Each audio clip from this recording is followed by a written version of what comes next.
Hello and welcome to the Warhammer Podcast, episode 41. I'm your host, Brad. This is my co-host, Eric. How's it going? We have a very exciting episode for you guys today. We're going to be covering how to choose your clan in Orks. It's Ork time. Let's go. One thing, I'm going to assume if you're here for this episode, there's a higher than normal chance that you're interested in figuring out what to paint your orcs as or how you want to start collecting your orcs. As a forward, before we get into all of the sub-factions, in general for orcs, a big thing is colors. Yeah. We all know the memes with orcs. Colors have power because orcs believe they do. Red really makes things go faster for orcs. Yeah, blue is lucky. Yes, blue is lucky. That being said, orcs are not space marines.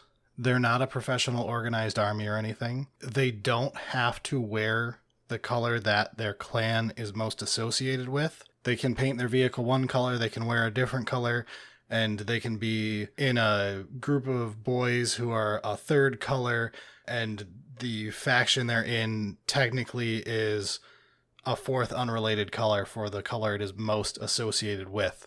Orcs do not have the level of organization where you have to worry about that. So when we talk about, Goffs are more associated with the color black. When we talk about stuff like that, it does not mean you have to specifically paint your orcs a certain color to play them a certain way. Do not worry about that. Collect your stuff and paint your stuff the way you want. This is all about figuring out ways you want to play your orcs. Yeah, and I mean, to a certain point when it comes to Warhammer and this as a hobby, do whatever you want. But orcs take that to really embrace the do whatever you want, and you'll still be doing the orc way. Orcs really don't care. All right, the forewarning out of the way, let's get into the actual fun of this. We've got 7 clans we have to go through here, and basically all of them are winners to me. Yeah, for each of the orc clans, they get a clan culture, which is like an ability for the clan warlord trait, clan stratagem, and a clan relic. So let's start off with Goffs, the main character sub-faction for orcs. They prefer the color black, which is the artist color. Classic checkerboard, which is so easy to do, right? Yeah, they're the no tricks. Their thing is the biggest orcs, straightforward smashing, and they're the clan that's most closely associated with Gork, which is the twin god who's brutal but cunning. So they are the smash in your face guys. Yeah, so Goff's culture is no mucking about, and this is each time a model with this culture makes a melee attack, an unmodified hit roll of 6 scores an additional hit, and each time a model with this culture makes a melee attack, if that model's unit made a charge move or performed a heroic intervention this turn, add 1 to the strength characteristic of that attack. The Goff's warlord trait is proper killy, and that adds 1 to the warlord's attack characteristic, and each time this warlord makes a melee attack, improve the armor penetration characteristic of that attack by 1. The stratagem is Unbridled Carnage for 2 CP. Use a stratagem at the start of the fight phase. Select 1 Goff core or Goff character unit from your army that has the no mucking about clan culture. Until the end of the phase, each time a model in that unit makes an attack, it scores an additional hit on an unmodified hit roll of 5 up instead of 6. And the relic is The Iron Gob. The Iron Gob is for Goff model only. After making a close combat attacks with the bearer before they consolidate, you can select 1 enemy unit within 1 inches of the bearer and roll 1d6. On a 2-up, that unit suffers d3 mortals. Okay, so for me, Goffs is your melee foot slug orcs. Yeah, it's kind of the big dumb idiot that's charging across the battlefield when you think of the greenskin orc. Yeah, and as far as the vanilla sub-factions go, this is one of the better ones that we have current in 9th edition. Yeah. Goffs is technically one of the best competitive ones, if you care about that, for orcs right now. And it just feels kind of like brain dead in a good way. It's doing a lot of things, even if you're not purposefully trying to do them. Yes. So, for me, I'd go with basically any non-shooting list would work here if you want to, just play, pretty vanilla orcs. You want boys, probably some beast snagga units. You go with like Meganobs, Def Dreads, you name it. Basically anything, really. Honestly, like... So sadly, I think the Warlord trait kind of just gets screwed by being worse than Brutal but Cunning, which is the default Warlord trait that a lot of people like taking, where you get to do extra attacks after you're done attacking for every single attack that failed to deal damage. Yeah, and that's the key, is it's failed to do damage, not just like misses or anything like that. Yeah, and it works for things like the hits that exploded in Goffs. It's also like a huge flavor win because Brutal but Cunning is the whole Goffs are the closest to Gork thing. Yeah. Now, the win here is that Proper Killy is still pretty good offensively. It's not as good as Brutal but Cunning, like if we want to break out the math, but it's still good, and you could have both because you're playing Goff, so you could just pay for extra Warlord trait, extra Relic, and have two big badass boys. It's tough with current setups and how the game is set up on balance for lists, but yeah. What are you going to do, Eric? Use all those sweet orc stratagems? Yeah, actually. 2CP is tough. It is powerful, though. I think the real win is in the culture, though. Like, no mucking about is very strong. It's the default melee, which in my opinion is the default for orcs' way to play. Yeah. It does what orcs want to do perfectly. You don't have to go further than this. Yeah. The current top way to play orcs that I know of is called a Goff pressure list, where you basically play a lot of the best orc data sheets. It's a good stuff list, essentially, and you just play them in Goffs. Yeah, Goffs work great in a good stuff list. So that's kind of supports everything that's going on. The Relic, I don't like it. The Relic is just bad. It's one of the worst relics that we're going to talk about today. It is. I don't see taking the Relic very often. It's not really worth it. No, again, I still think Proper Killy is a great Warlord trait for like a second HQ. Like if you've got 2 detachments, each with a boss in it. Yeah, you're almost certainly taking Brutal but Cunning, like, first. Yeah. But why not have 2? I like it.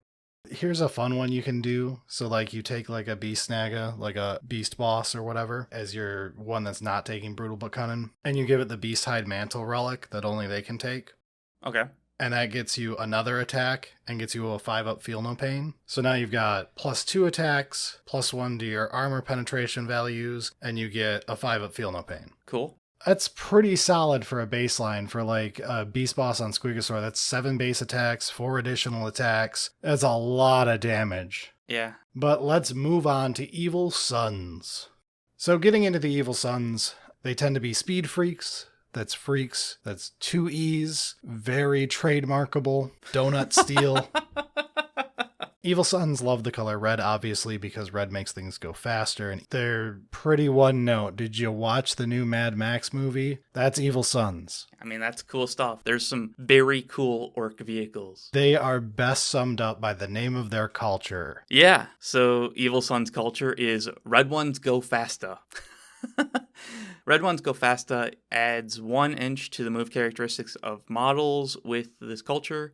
If that model is a Speed Freaks model, add 2 inches instead. Add 1 to advanced rolls made for units with this culture. Models with this culture do not suffer the penalty incurred to their hit rolls for firing assault weapons in the same turn in which the unit advanced. Their Warlord trait is Faster Than Use. Faster Than Use is in your command phase, select 1 friendly Evil Sunz core unit within 6 inches of this model. That unit is eligible to declare a charge with, even if they advanced or fell back this turn. The stratagem Drive by Daka is 1 CP. Use a stratagem at the end of your shooting phase. Select 1 Evil Sunz Speed Freaks unit from your army. That unit can immediately make a normal move as if it was your movement phase. That unit is not eligible to charge this turn. The relic is Razmeka's Rider Paint. This is for Evil Sunz models only. This relic can be taken by a vehicle model, and it adds 2 to the bearer's move characteristics. At the start of the fight phase, if this warlord is within engagement range of any enemy units, those units cannot be selected to fight until all eligible units from your army have done so.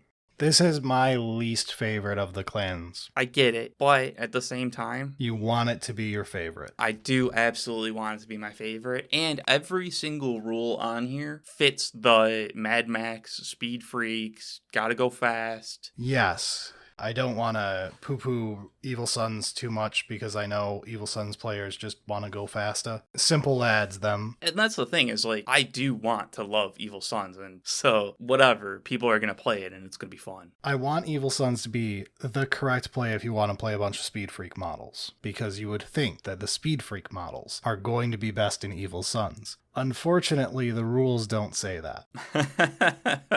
So +1 to move, +2 if you're already a speedy unit is neat. It's the red goes faster, got it, checked the box. We need the rest of this to work though. As you pointed out, that last bullet point is a giant nombo. The majority of what you want to take in this sub-faction is going to be Speed Freak vehicles. Guess what doesn't have assault weapons because everything got changed to DACA except for a couple things. The few things that are assault weapons on these vehicles are almost all flamers, which auto-hit, so don't care about the penalty for being assault. Yep. So I don't know what happened behind the scenes. I only see the final result, and it's goddamn disappointing. I mean, the movement's nice. I like it quite a bit. It's okay, but you're already moving 10 to 12 on all of these vehicles. And your vehicles that are not speed freaks, because not all of them are speed freaks, those ones only get 1-inch move. My other problem is a lot of these vehicles, the movement doesn't matter because they're gun platforms. They want to hang out in the back anyway. Most of their movement is going to be shifting left to right to get lines of sight. I see what you're saying. You're generally not trying to put them forward, but I mean, it's still having extra movement to reposition is helpful. And my other problem, so the advance rolls one, it's not when a unit advances, add 1 to its move in addition. It's add 1 to advance rolls, but there are several orc vehicles that I was looking at for a list here, and I realized that they have a rule that's don't roll advance rolls, just move 6. Right. Meaning that rule doesn't even apply to those vehicles. It is weird, yes. It just does so many things wrong with everything else in the book. In a vacuum, this seems fine until you read what you're trying to put in the army. So, I don't know. Currently, unless you just really want your vehicles to move 10 to 20% further, I don't know why you're going to pick this over one of the other options that are good for vehicle armies. It's very sad. I do think Res Mecha's redder paint is really cool. Yeah. I mean, it is a powerful ability, too, to make things fight late, essentially. You can kill them before they can fight back. It is a good relic. And, I mean, this stratagem is good, too. It reminds me of the Grey Knight's psychic ability of shoot, move, shoot. Right, but that unit tend to move, shoot, move forward because they're a Grey Knight. Right. What are you going to do? Go into combat with them? True. Very situational still. Powerful when you need to use it. Yeah. Faster than use, the Warlord trait, is very good. The declare a charge even if you advance or fall back is huge. Fall back and charge, advance and charge is strong. It does have to be a core unit, which is something to keep in mind. And it happens at command phase, not after move. That's the real problem that I have with it. It's a very powerful effect, but it's only a 6-inch aura, and it has to be done at command phase, not I move things, and then I can advance this one and also do a charge. Faster than use also has the problem of just calling a wah instead of a speed wah would give you that. Yeah, so the changes to the wah. The fact that speed wah didn't get the invuln that wah did, that's rough. Yeah, and the changes to the wah does make a few of these clans slightly less than what they otherwise would, because the wah is already giving you a lot of those things. So those types of things that previously were like a strong benefit to the clan are already baked into orc stuff. You don't have to pick the clan for it. But altogether, I do like Evil Sunz. It feels fun. It's just probably the weakest out of them because it has a few weird interactions with its rules. So let's move on to what I would recommend instead if you want to play a vehicle-heavy list. We have the Bad Moons. So the Bad Moons are the orcs that other orcs all envy because they are the richest orcs. They got the shiniest things. Why are they so rich? Well, because in orc culture, money is teeth, and the Bad Moons all grow their teeth faster than any other orc. This is the dumbest way to be rich I've ever heard of, and I love it. It is so funny and so orc. I learned a lot of like the clan culture today by reading through all of the lore part of Eric's Codex. I did not realize why the bad moons were the richest. I knew previously, like, they paint themselves yellow, they're the richest, got it. Right. I did not realize that it's because their teeth literally grow back faster than any other clan's teeth. And I mean, that makes you rich, dude. So because they're the richest, they lavish themselves in yellow armor, the richest color. They love yellow and gold stuff, and they are the flashiest gits who buy the best, biggest guns. That gets shown in the rules with... Their culture is armed to the teeth, which adds 6 inches to the range characteristic of Daka and heavy weapons models with this culture are equipped with. Each time a model with this culture makes a ranged attack on an unmodified wound roll of 6, improve the armor penetration characteristic of that attack by 1. The Warlord trait, the best armor teeth can buy. This Warlord has a 4-up invulnerable save.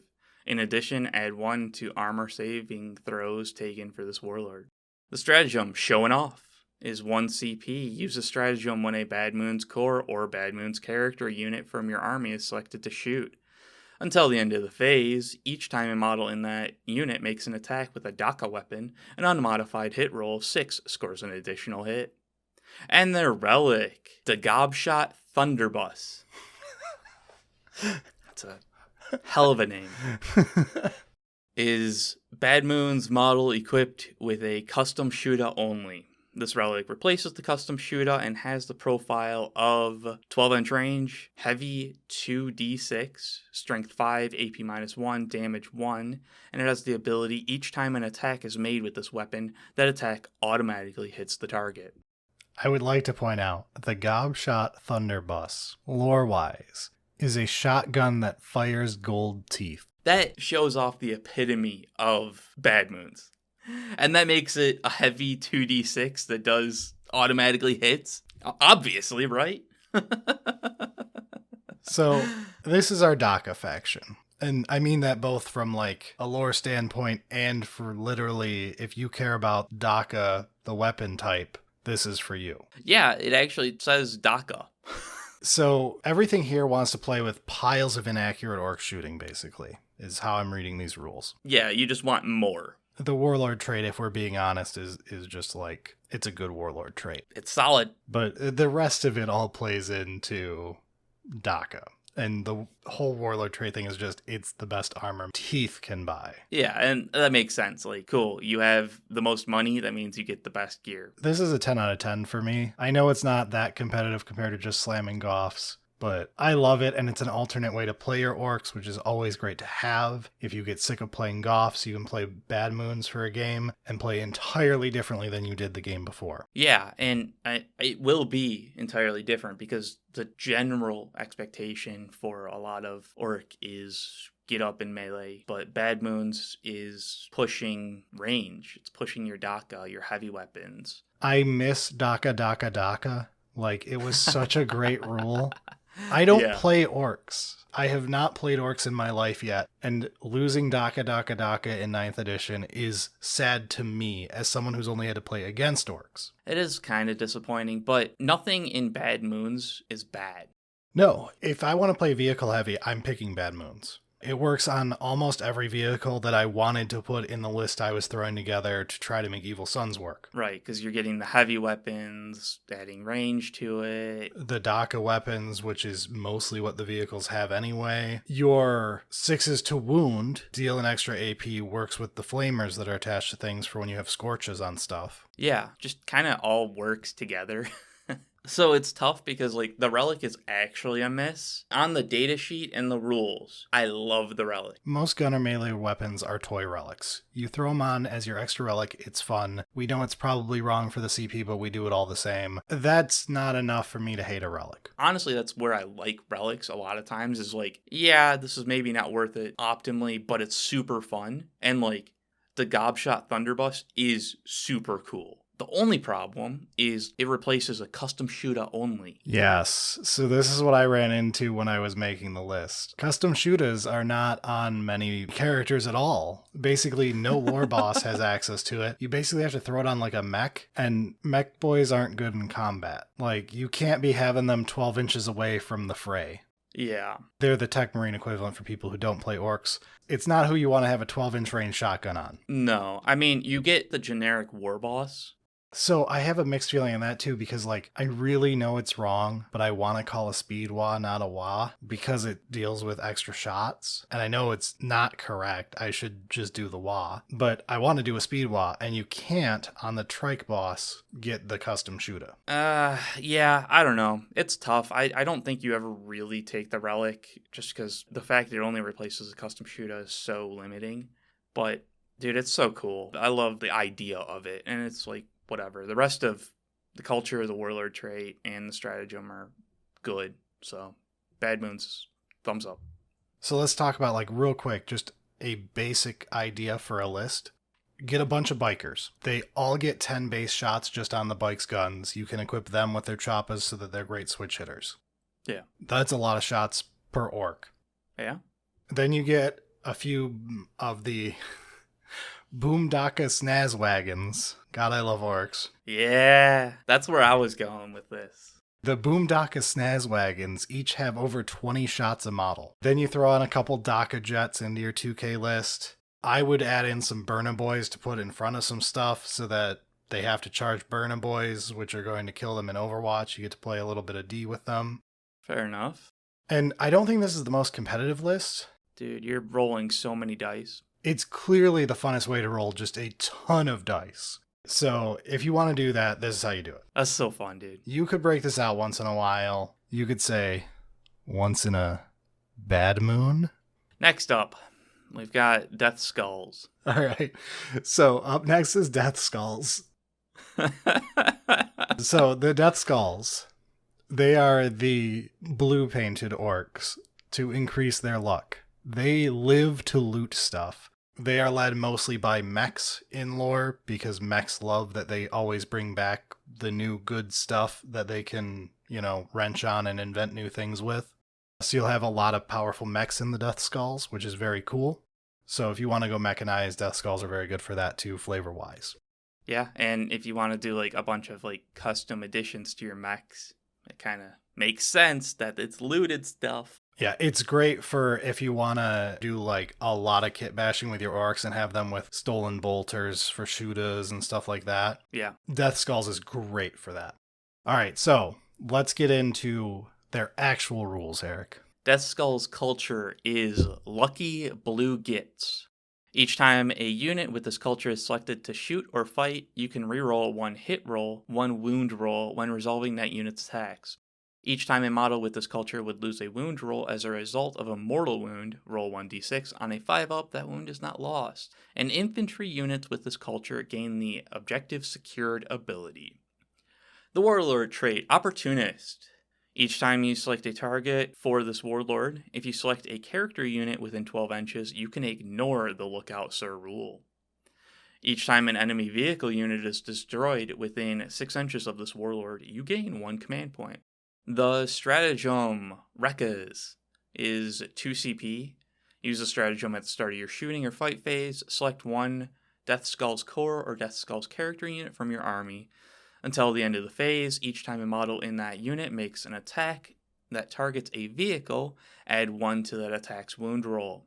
And the relic, the Fixer-Uppers, Deathskull mech or big mech model only. Each time the bearer uses their mechanic or big mechanic ability, roll 1d6. On a 2-up, the selected vehicle unit regains 1 additional wound, and you can select one enemy vehicle unit within 12 inches of the bearer.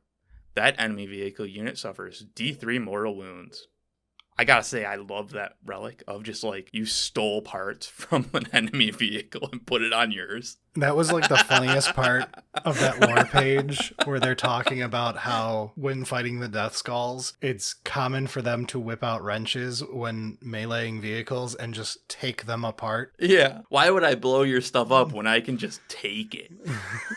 Bit by bit and make mine better. I love it. So Deathskulls is weirdly, like, it sounds like a one-note faction, but rules-wise, it's like an all-rounder. Yeah. Thinking of it this way, they have easier wounding against vehicles, which is one of the two big things that you need extra wounding against. It's either vehicles or monsters. Yeah. You end up with a 5 feel no pain versus mortals, which, hey, Grey Knight player, how's that one feel? I would say it's great, but my rolls usually don't make it amazing. It is very nice, though, to be able to have the roll of, like, I got a solid shot at this. And you have the reroll once per attack sequence for both shooting and melee for either a wound or a hit, which works really well when you're going elite. Yeah. And then you've got, above all of that, your infantry just have objectives secured, which is making Custodes players scream in their sleep. So obviously the thing to me is that last line, OBSEC on all infantry units. That's pretty huge because it doesn't say non-character. So your characters all have OBSEC too if they're infantry units. And there's some pretty good infantry characters. Yeah, to me, this is like, I want to play a character-heavy list. Yeah, you could go with a generic Goffs just being good, but why not play Deathskulls and get all of your characters having OBSEC? Yeah. You can play your more elite units like Mega Knobs and stuff that you might not play over a boy for points because the boys have OBSEC when they're fighting. Now your Mega Knob just gets it. And I think that's really where I like Deathskulls, is the more elite focused army of, like, you're kind of going more into each unit is actually trying to do something instead of I'm just going to use a lot and hope that the luck rolls for me. Because if you're able to really take advantage of the one hit roll, one wound roll, re-rolls, that's pretty nice. But if you're shooting 80 shots and you only get to do one of them, it's not quite as good. And it plays really well because you've got a more elite army means you usually have less wounds per point. Terminators have a lot less wounds per point than cultists. When you're dealing with less wounds per point, you open yourself up to mortal wounds being a weakness. This closes that gap by giving you the 5 feel no pain. Yeah, which is still, and potentially even more now, of a problem with mortal wounds just being things that happen with newer codexes. And another problem that people who play elite armies know they have is when you're on a point and you're outnumbered 2-1 by an OBSEC model or whatever, you're outnumbered 2-1 by your opponent's models and you lose the point. If you have OBSEC, now you're winning that point. Which, I mean, if you don't have that many models, getting OBSEC helps it all work together. I like it. This is the one that's funny to me because you're like, I like Deathskulls. And you told me this at dinner before you had read my notes that are on the screen right now. Yeah. I had already written, this is basically like playing a non-psychic heavy Grey Knights. Which is why I was laughing when we were at dinner. I see it now. Yeah. You had asked me like why I was laughing when you had said you like Deathskulls so much. I was like, of course Deathskulls is the one you like, Eric. It's Grey Knights. It's Grey Knights, but you're not psychic heavy. You know what? You're absolutely right. That's hilarious. But yeah, I mean, overall, like, the culture ability is very strong. The Warlord trait has good uses. The stratagem for 2 CP... It's a lot. You basically are only going to blow it in an emergency where it's needed. Yeah. Like, you can blow it in fight if it's better to blow it there. It doesn't have to be shooting or anything. Right. It's just wherever you're going to get the most damage in a turn is when you use it. And it's most likely going to be reserved for things like taking out a key vehicle character or blowing up a knight that's super important to get rid of. Yeah. I don't see it getting spammed. No. An orc stratagem that's not one of like the 3 good ones. Fair enough. And the relic, dude, mechs are so cool. I get it. I totally get the gearhead part of the army. Yeah. Not exactly my cup of tea. I'm more a Snakebites guy on that angle, but they're cool. I like the ramshackle, junkyard cool look to them. And honestly, all of these just kind of like feel very Deathskulls-y. It fits perfectly with the lore I was reading. I'm here for it, dude. I'm super happy about it. And to keep us rolling into slam dunks, in my opinion, let's go into blood axes. They're the unorkiest orcs. They like utilizing commandos, camouflage. They would prefer to sneak up behind someone rather than fight them head on and club them over the back of the head instead of in the face. They are the closest to Mork, who is the cunning but brutal twin. They've even been known to team up with other factions temporarily as a strategy, which is like unheard of for most orcs. Yeah, because they can actually like put together a plan and like understand that enemy of my enemy might be helpful at this moment. I mean, once we're done, I'll still club them over the back of the head, but for now, we'll help each other. And Blood Axes is the only one of the 6 major clans that doesn't have a favorite color. Which is a lie. It's fantastic because their favorite color is the fact that they like using camouflage. Orcs use camouflage like a preschooler uses camouflage. If I can't see you, you can't see me. Orange, blue, and green all mixed up in a desert setting. Like, they don't have logic behind their camo. It's brilliant, and I love that.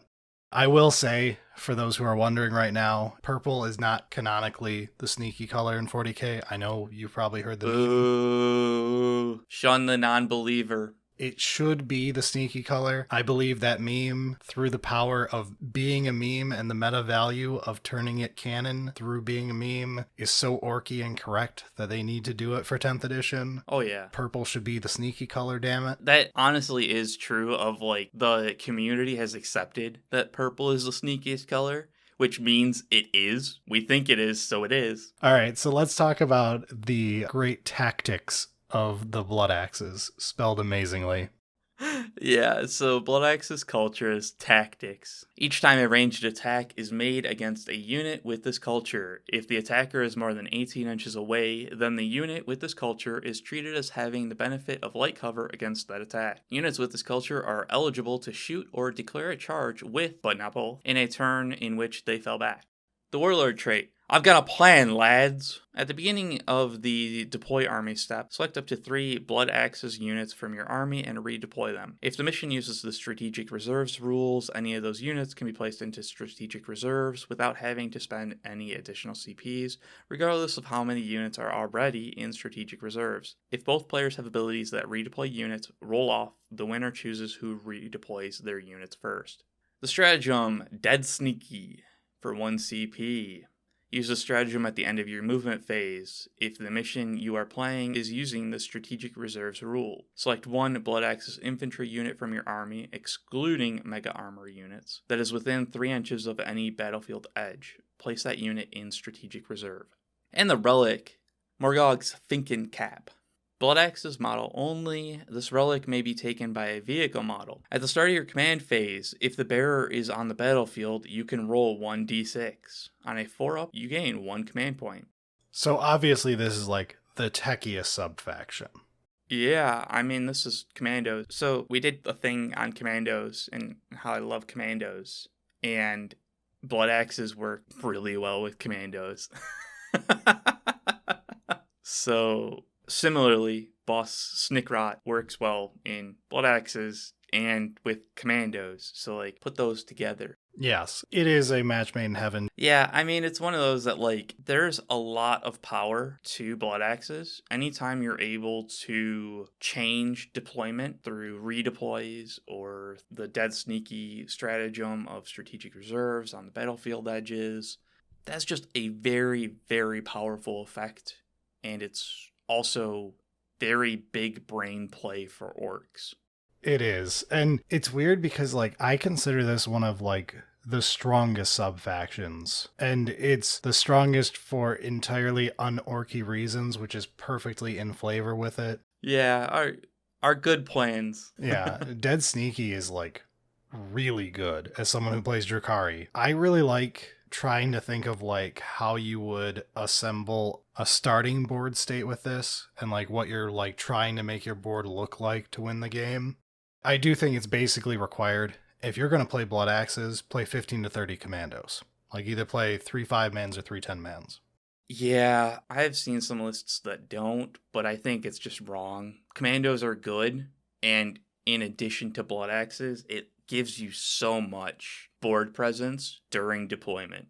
And if you're playing them, you gotta run Snickrot. He's, like, so perfect. Yeah, and he's cheap in point cost. I also think you really want to run a lot of Storm Boys, probably in minimum squads. They have a small footprint. They've got the nice deep striking thing going on. Def Coptas work similarly for that. Yeah, I think one of the things with Blood Axes is honestly to just be as annoying as possible around the board. Like, spread everything out. And when we've got the ability to put things in strategic reserve with the Warlord trait right at the beginning of the game, that's a great way to get things that shouldn't be there for free in there for free. So stuff like Burnaboys, where you can just come out of Deep Strike and delete something with Scorches. Yeah. So it just all really works quite well. So honestly, the culture giving light cover is not nothing. It works with commandos, doesn't it? It'll work well as, like, just kind of playing keep away from your opponent and forcing secondary objectives, forcing your opponent to try and figure out, like, how do you deal with all this stuff. And it really fits so well with Blood Axes of, like, I've got a plan, and my plan is just chaos and insanity all over the board, and trying to make my opponent figure out what my plan is to counteract it. Not so sure about the Relic, though. I like that the Relic is a thinking cap for the only clan known to actually think something through. To have thoughts. Like, I enjoy that. It is fun in, like, the lore, but, like, its effect is kind of sad. But it's cool overall with, like, Blood Axe's theme. It's coming together. I like it. I will say, if you're playing Commandos and Def Coptas and Burnaboys, you have to play Fortunate Son during deployment. Just finish off the Vietnam theme. Oh, Jesus. You went there. I did. Did that. Welcome to Astalia, gentlemen. Oh, no. So I guess we can move into what I think is one of your favorites. Yes, so Snakebites. They are the keepers of tradition and the old ways. They're filled with a bunch of beast snaggas wearing primitive leather scraps. By default, their color is brown, just by happenstance, because they tend to wear leather scraps. They tend to not like technology. They don't see a point in painting stuff. So the only time they like using technology is once it's old enough to be rusted to prove that it's worth it, and it's part of the old ways now. Which, yeah, I can get it. So now you end up with brown rust, brown leather, and they're just the brown faction. So this makes them the toughest orcs. They prefer, like, weathering the elements rather than actually building shelter. They wade into battle wearing, like, leather and steel plates when everyone else is trying to use, like, force fields and stuff. Fucking hell, man. I think they took the avoiding technology a bit far with not building shelter. Yep. So they're interesting. They are like the Squig Hog army. Like, that's their thing, is like they're where the most beast snaggas end up. And I love the Squig Hog new stuff. Like, those new sculpts, the Knob with his gun up in the air is like my favorite orc model. Yeah, they are cool. And they're fairly different and unique. Yeah, it feels like a third wing, like we talked about on last week's episode. Yeah. All right, so Snakebites culture, the old ways, is each time an attack is made against a unit with this culture, unless that attack has strength characteristic of 8 or more, an unmodified wound roll of 1 to 3 for that attack fails, irrespective of any ability that weapon or the model making the attack may have. Each time a squig model with this culture makes a melee attack, if that model's unit made a charge move or performed a heroic intervention this turn, add 1 to that attack's wound roll. The Warlord trait, Surly as a Squigoth. The first time this Warlord is destroyed, you can choose to roll 1d6 at the end of the phase instead of using any rules that are triggered when a model is destroyed. For example, the Orks is never beaten stratagem. If you do so, then on a 4-up, set this Warlord back onto the battlefield as close as possible to where they were destroyed and not within engagement range of any enemy models, with d3 wounds remaining. The stratagem, Mystic Chanting.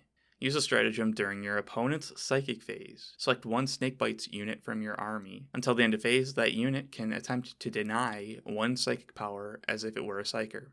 And the Relic, Brog's Buzz Bomb. Snakebite model only. The Relic has the following profile. The weapon has 6 range. It is a type grenade, 3d6, strength 5, AP -1, damage 1. It has abilities indirect fire and blast. Also has, this weapon can target units that are not visible to the bearer. The bearer can only shoot with this weapon once per battle. Each time an attack is made with this weapon, that attack scores a hit on a hit roll of 2 up, irrespective of any modifiers. After shooting this weapon, each unit within 6 inches of the target suffers 1 mortal wound. Okay, so from a rule standpoint, it's okay. It suffers from a very obvious problem. I think it's pretty good. It's the slightly defensive, melee-oriented faction. Goffs is the offensive one. The WA has been updated to be defensive, meaning your defensive sub-faction lost ground. Yeah, and generally being offensive with orc models is going to be better. Here's my problem is like the offensive part of this is pretty good. The squigs having the +1 to wound roll. The problem is it doesn't say Beast Snagga. It says squig specifically, which limits you to like 3-4 data sheets. Just say Beast Snagga because that hits them. It hits the kill rig, which has a giant squig as part of the model. Yeah. It would hit the generic infantry that you're going to be putting in this, which is Beast Snaggas. It would be so much easier to like this culture if that one tag got changed. Yeah, I see what you're saying. If it was just all the Beast Snagga units, you could go, cool, this is your Beast Snagga focused subfaction. Yes, Goffs might still mathematically be better, but this is good enough, very thematic. Go with it, you won't feel bad. The key part of being an orc player, if you can take anything from this, is have fun with whatever you want to do. Yeah, I feel like there is still a lot of potential that will get further in, like 10th edition and stuff like that. I'm hoping we get more squig stuff. We get more beast snaggas that can really like flesh out the whole thing. I do think that warlord trait is neat, but it needed to be substantially more than just D3 wounds remaining. I feel like the mortal wound, feel no pain, should be in Snakebites as part of the tougher orc thing. That would make sense. Especially because, like, they have the mystic chanting. I was going to say that kind of works in with the stratagem. Yeah, you could say, oh, this is my anti-psyker type faction. Got it. Everyone's got one of those. But in Orks, it's kind of split. I do like that stratagem, though. It's funny. It's not amazing for every matchup. We come from the Total War background of, I do like Wurzag from Total War. You got to have your mystic dancing. That's the good stuff. That's how a weird boy should be. Yeah, kind of. Yeah, I don't know. It's not a bad subfaction. It's just, it does have the problem of it's this versus Goffs. And if you want the stronger one, you go Goffs. If you want to just play up the flavor of, look, I want to play an illegal number of Squig Hog Boys. Yeah, the Relic's a fun toy. And it's exactly where I like it. There's no real downside of it. Yeah, I do love that it's essentially chucking a beehive. That's what it is. Yeah. It's literally squigs but bees. As it is right now, Snakebites is still fun. I do think it's, if you're enjoying that, go for it. I expect this one and this squig style to get more fleshed out, to get more interesting as we continue forward, as we get more models that are squigs and we get more stuff like that. So I have expectations. I hope we haven't seen the end of the Beast Snagga line because I really like that style of orc. Yeah, same. I guess we can move on to the outlier. So we talked about all 6 of the great clans. Now there is a 7th option in the book, which is called Freebooters. For those who don't know who they are, the Freebooters are the clanless orcs. They're either kicked out or left of their own accord, rebelled against their war boss and decided, screw this, we're going to go do something else. They work as mercenaries for anyone who will hire them. You just need the teeth. Yeah, and they form up pirate crews made out of outcasts. You have like mechs who blew up their war boss with their experimental bomb. You've got a doc who wouldn't stop amputating boys while they're sleeping. That type of stuff is who ends up in these pirate crews. The war bosses all call themselves either like captain or admiral. Very much pirating. You end up with very cute, very thematic pirate armies. And of course, we've seen plenty of people do the custom, like 3D print some hats for all their orcs, so they all have pirate hats and stuff. Yeah. There's even a couple official hat-headed models, but yeah, this is wonderful. It's the pirating, profiteering focused clan, not clan. The clan for the clanless, I believe, is what they're called in the book. This is another one that you could go pretty wild on customizing your models. I feel like we've said that a lot with orcs, but like that's the beauty of orcs. Yeah, that is Orks. All right, so let's talk about what a bunch of outcasts who are forced to work together have for a culture. Their culture is competitive streak. Each time a Freebooters unit from your army destroys an enemy unit, after that unit's attacks have been resolved until the end of the phase, each time an attack is made by another Freebooters unit with this culture from your army, add 1 to that attack's hit roll. The Warlord trait, Kill a Reputation, which is an aura. While an enemy unit is within 3 inches of this model, subtract 1 from the leadership characteristic of models in that unit. Each time a combat attrition test is taken for that unit, subtract 1 from that combat attrition test. While a friendly Freebooters unit is within 6 inches of this model, add 1 to the leadership characteristic of models in that unit. The stratagem is get the loot for 1 CP. Use the stratagem at the start of your command phase. Select 1 Freebooters infantry unit from your army that is on the battlefield. Until the start of your next command phase, that unit gains the objective secured ability. And the relic, the Deathskulls Banner. Freebooters model only. This relic may be taken by a vehicle model. While an enemy unit is within 6 inches of the bearer, it loses the objective secured ability. I gotta admit, every time I look at that relic, I want to say banana. Yes, I totally get it. Banana, nana, nana. So before we actually get into ideas for this, it's worth noting out there will be some sour feelings in the community when it comes to Freebooters. For those who don't know what happened in competitive, the Freebooters is the sub-faction that for 5 minutes it had a weird stealth nerf in an FAQ that they then promptly removed again after not announcing it and just sliding it in. But the faction was a bit of a problem. It got DACA jets jacked up in points, which they kind of deserved anyway, but it pushed them up there. Put a spotlight on how insane breaking line of sight shooting had become because everyone was spamming Rucka Truck Squig buggies. Mm-hmm. Helped solidify that no more than 2 planes should be in a 2,000 point competitive game. Oh man, some of those lists.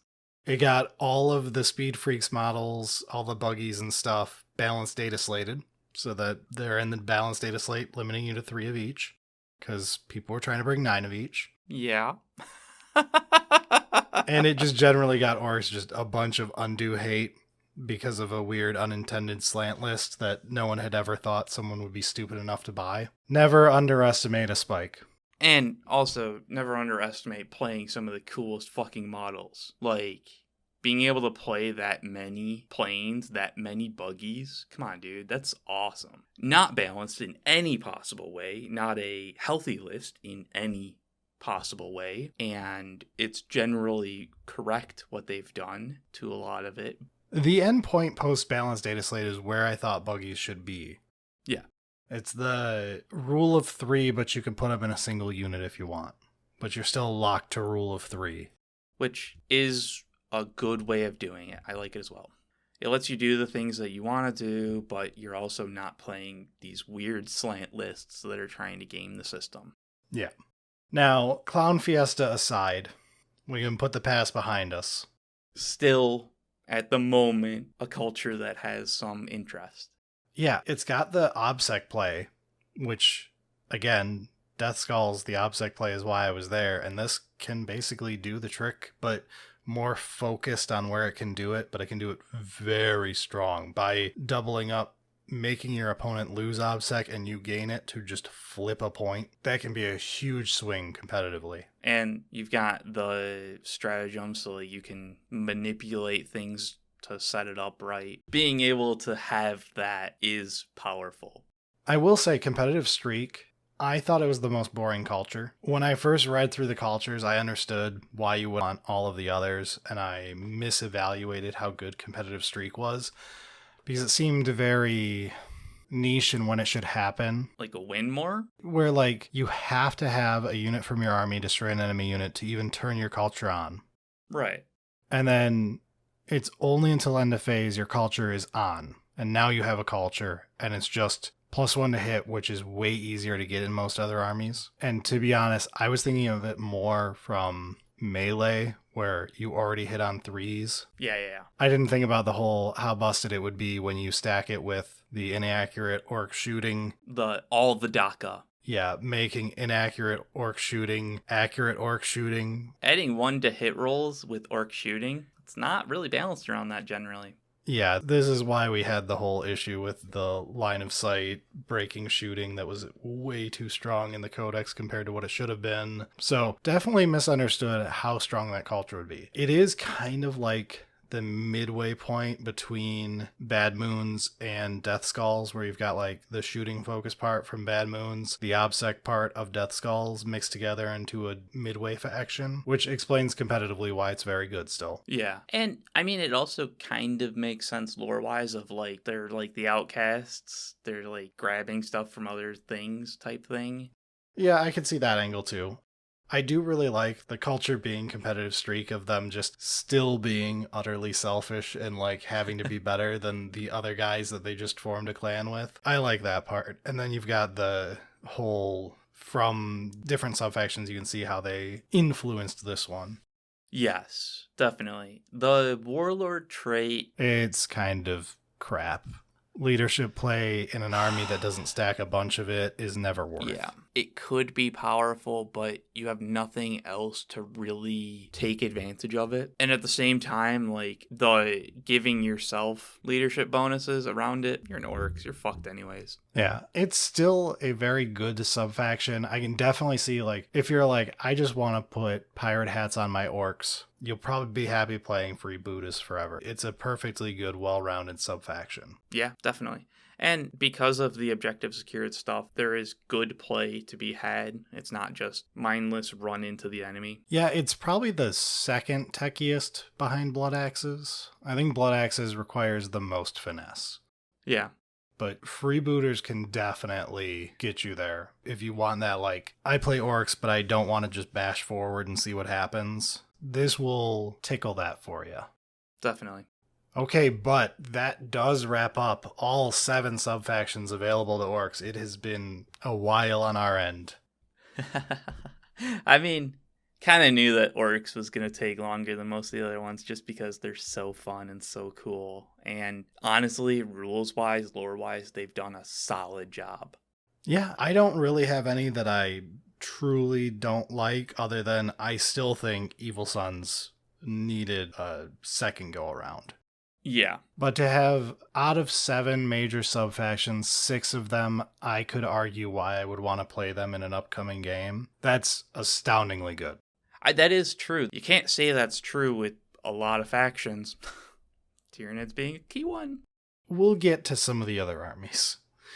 But this should wrap up quite nicely all of the subfactions available to Orks. You've got a lot of great ones.